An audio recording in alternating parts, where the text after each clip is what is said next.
Je reviens aussi sur le projet d'installation de 5 éoliennes à la Plaigne et plus précisément sur l'installation du mât de mesure à Naba. Pour quelles raisons le premier permis octroyé par arrêté ministériel du 2 août 2021 était de 12 mois et le second octroyé pour 24 mois?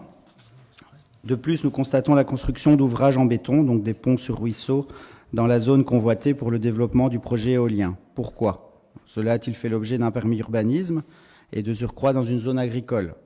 Si oui, par qui et à quel effet?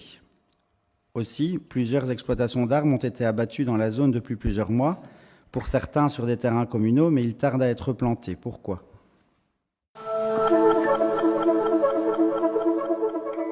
Cette question. Donc c'est vrai que nous avons été en recours contre ce permis. Ensuite, ce permis a été octroyé pour une durée de 24 mois, mais je rappelle que ce n'est pas la commune qui octroie ce permis et que le permis a été octroyé le 2/8/21 et il a été retiré. La raison pour laquelle c'est passé de 12 mois à 24 mois, je n'en sais rien. C'est une première décision du fonctionnaire délégué et ensuite il y a une décision du ministre de tutelle. Le 16 mars 22, à ce moment-là, nous avons été avertis du commencement des travaux par Ventis et ensuite ce mât a été érigé. Et nous ne sommes pas allés au Conseil d'État pour la simple et bonne raison que l'avocat nous l'a fortement déconseillé. Alors,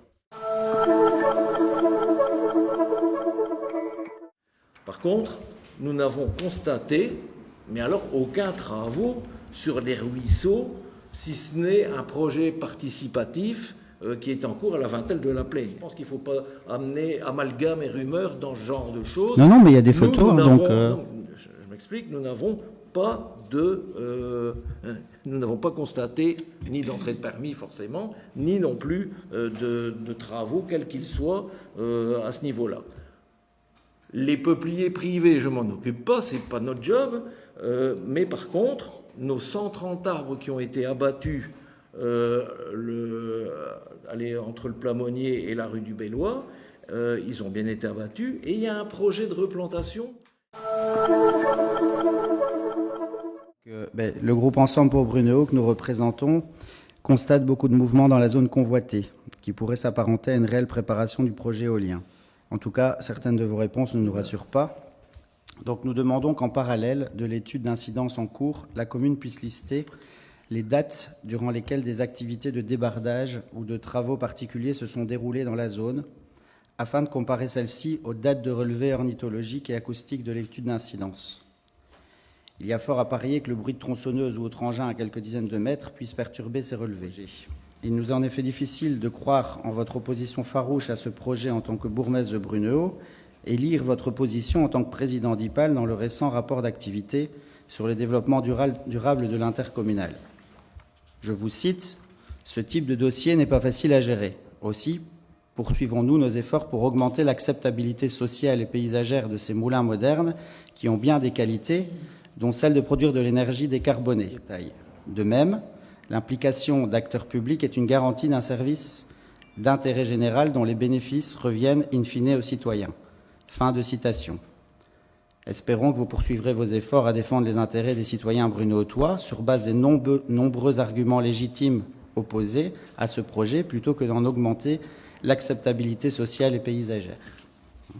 Et il est évident qu'IPAL fait de l'éolien à certains endroits, à des endroits qui sont discutés avec la population, comme avec aussi les communes, comme nous ici, de toute façon, nous avons clairement affiché notre opposition vu l'endroit et l'analyse des contraintes, la première analyse des contraintes qui a été faite, et avec l'appui du parc naturel, avec l'appui des citoyens qui, eux, ne voient qu'une chose, c'est leur cadre de vie, et ils ont bien raison, mais la forme de votre interpellation, c'est petit. Non, mais c'est bien que vous affirmiez votre position. C'était bien l'objectif de ça. C'est très bien. Voilà.